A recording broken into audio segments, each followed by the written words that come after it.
Módulo 5, seu novo propósito.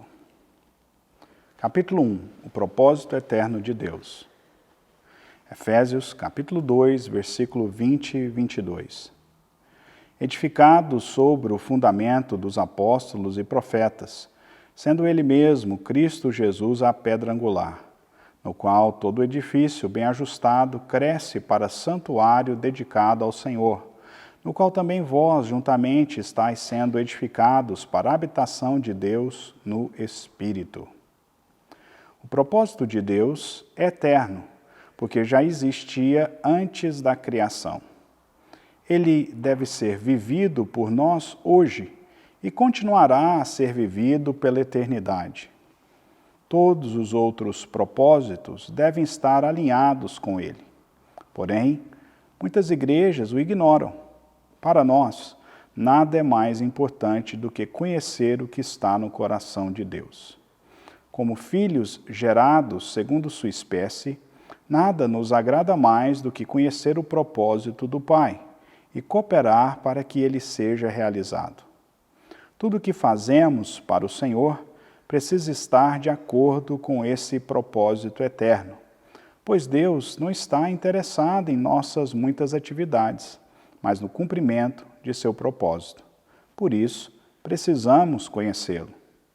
Todas as vezes que o apóstolo Paulo menciona o propósito de Deus, ele toma como ponto de partida a eternidade. É comum, porém, as pessoas o interpretarem a partir da queda do homem.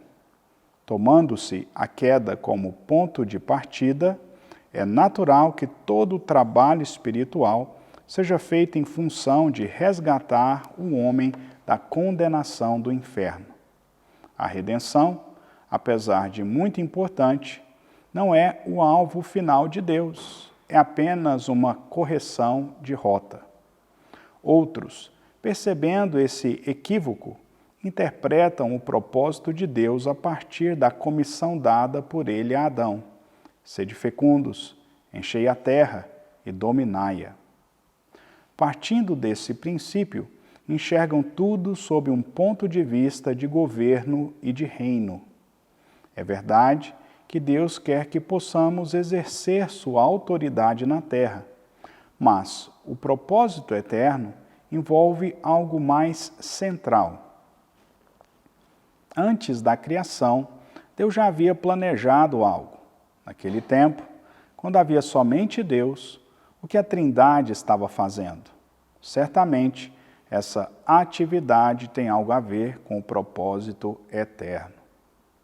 O nosso Deus não é uma pessoa só, antes é um Deus que subsiste em 3 pessoas. Assim, naquele tempo, Deus estava praticando a comunhão divina. Ele estava vivendo numa célula celestial. A divindade estava praticando o que chamamos de habitação mútua. Eles estavam e permaneciam um no outro, o Pai, o Filho e o Espírito Santo. E os 3 constituíam um. Vida eterna não é apenas uma vida sem fim, mas a vida com a qual o próprio Deus vive. Ter a vida eterna significa ter a vida de Deus, possuir o mesmo tipo de vida que Deus possui. Desse modo, podemos dizer que a vida eterna é representada pelo relacionamento das 3 pessoas da Trindade, o que também é chamado de casa de Deus. Deus amou tanto esse tipo de vida que, desde a eternidade, planejou compartilhá-la com o homem. Ele, então, teve uma visão e um propósito, que é o propósito eterno. Deus não quis desfrutar dessa vida sozinho, mas decidiu compartilhá-la conosco. Ele resolveu multiplicar e expandir a sua própria vida. Foi então que a divindade triuna decidiu criar o ser humano. Quando fomos criados, quando somos muitos, mas vivemos em unidade, entramos no princípio da divindade, que é um sendo muitos. Esse é o propósito eterno. Deus tomou uma decisão muito radical, ele decidiu habitar em sua criação. Este é um conceito extraordinário e muito poderoso. Para além disso, Deus criou o homem para ser sua expressão e sua morada eterna. Nosso Deus tomou a decisão de habitar entre nós e em nós.